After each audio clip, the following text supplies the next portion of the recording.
ধর্ষক যারা আছেন তাদের যদি বিচার ব্যবস্থাটা কঠিন থেকে কঠিনতম হয়, তাহলে কিন্তু দ্বিতীয়বার এই ধরনের কাজ করতে ভয় পাবে। হচ্ছে যে সম্প্রতি বাংলাদেশের সবচেয়ে আলোচিত ঘটনা হচ্ছে আসিয়াকে ধর্ষণ, পাশাপাশি কিন্তু প্রতিনিয়ত আমাদের দেশে এরকম একের পর এক ঘটনা ঘটেই যাচ্ছে।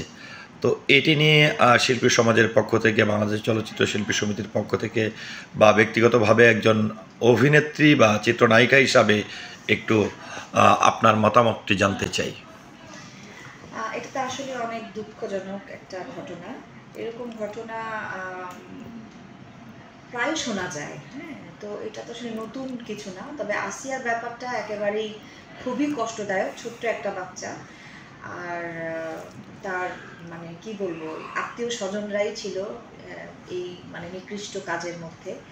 তো এটা খুবই কষ্টদায়ক, আর আশা করবো এই ধরনের ঘটনা যেন না হয়। হ্যাঁ, তো যে কারণে বলবো যে এই যে ধর্ষক যারা আছেন তাদের যদি বিচার ব্যবস্থাটা কঠিন থেকে কঠিনতম হয়, তাহলে কিন্তু দ্বিতীয়বার এই ধরনের কাজ করতে ভয় পাবে। হ্যাঁ, তো আমার মনে হয় যে একটু আইনকে শক্ত হতে হবে। আর যে 180 দিন না কতদিন যেন মানে ধার্য করা হয়েছে যে বিচারের জন্য, আমার মনে হয় যে মানে এতদিন কেন হবে, যতটা তাড়াতাড়ি সম্ভব এদের শাস্তিটা আসলে দেওয়া উচিত। এবং আমাদেরও আরেকটা কথা, আমাদের এই যে শিল্পী সমিতির কথা যে আপনি বললেন, শিল্পী সমিতি থেকে আমরা মানববন্ধন করেছি, আপনিও ছিলেন আমাদের সাথে, এবং আমরা এক রাতের মধ্যে, আমি, আপনি, জয়, তারপরে মিশা ভাই, আমরা এক রাতে, কমল মামা, আমরা সবাই এক রাতের মধ্যেই কিন্তু ডিসিশন নিয়ে ভালোভাবে কিন্তু আমরা মানববন্ধনটা করতে পেরেছি। এবং আমি ব্যক্তিগতভাবেও মানে আমি তো বেশ কয়েকটা সংগঠনের সাথে জড়িত। তো আমাদের বনশ্রীতেও আমি একটা সংগঠনের সাথে জড়িত, এটা শুধু বনশ্রী এলাকাতে, সেটা নিয়েও আমরা এই আসিয়া সহ আরও যারা মানে ধর্ষিতা আছেন সবার জন্যই আমরা মাঠে নামবো এবং আমরা মানববন্ধন করব। আচ্ছা, আরেকটি বিষয় হচ্ছে, যখন আসলে এই আসিয়াকে নিয়ে আলোচনা হচ্ছিল, সারা দেশের মানুষ অনেকটাই আসিয়ামুখী বা এই ধর্ষণের বিরুদ্ধে প্রতিবাদ গড়ে তোলেন। ঠিক এরই মধ্যে কিন্তু আরেকটি ঘটনা ঘটেছে চট্টগ্রামে, যেখানে হচ্ছে এটা খুবই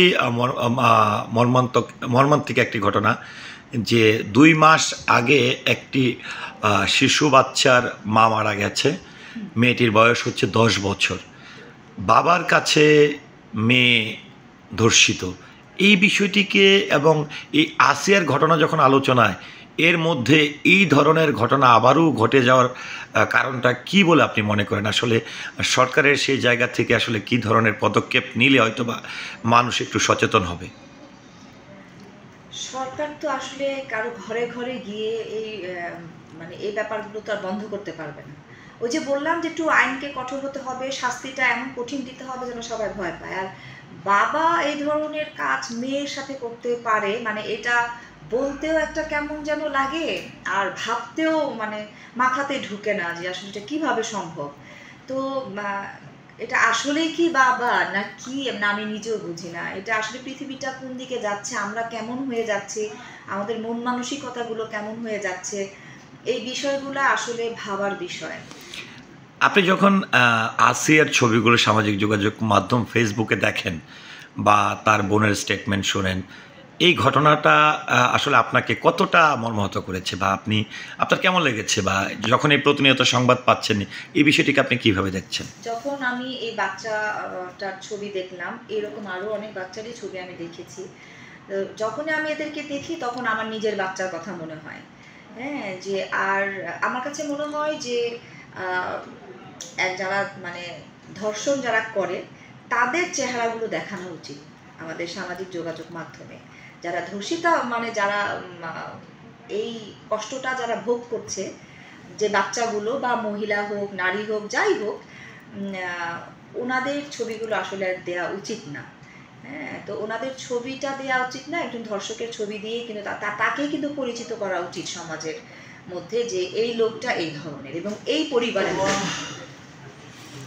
তো আরেকটা বিষয় হচ্ছে যে সারা দেশের মানুষকে আসলে সচেতন হওয়ার ব্যাপারে আপনি কি মেসেজ দিতে চান? সচেতন সবাইকেই হতে হবে, এখন মানুষও মানে সচেতন সবাই। হ্যাঁ, তো মানে নারীদেরকে বলবো যে সাহসী হতে হবে, আর সাহস রেখে চলতে হবে। আর ছোট বাচ্চাদের প্রতি খেয়াল রাখতে হবে, কোথায় যাচ্ছে, কাদের সাথে মিশে। হ্যাঁ, কারো বাসায়ও যদি যায় তো আমার মনে হয় মা অথবা বাবার সাথে গেলে সবচেয়ে বেটার, সবচেয়ে ভালো হয়।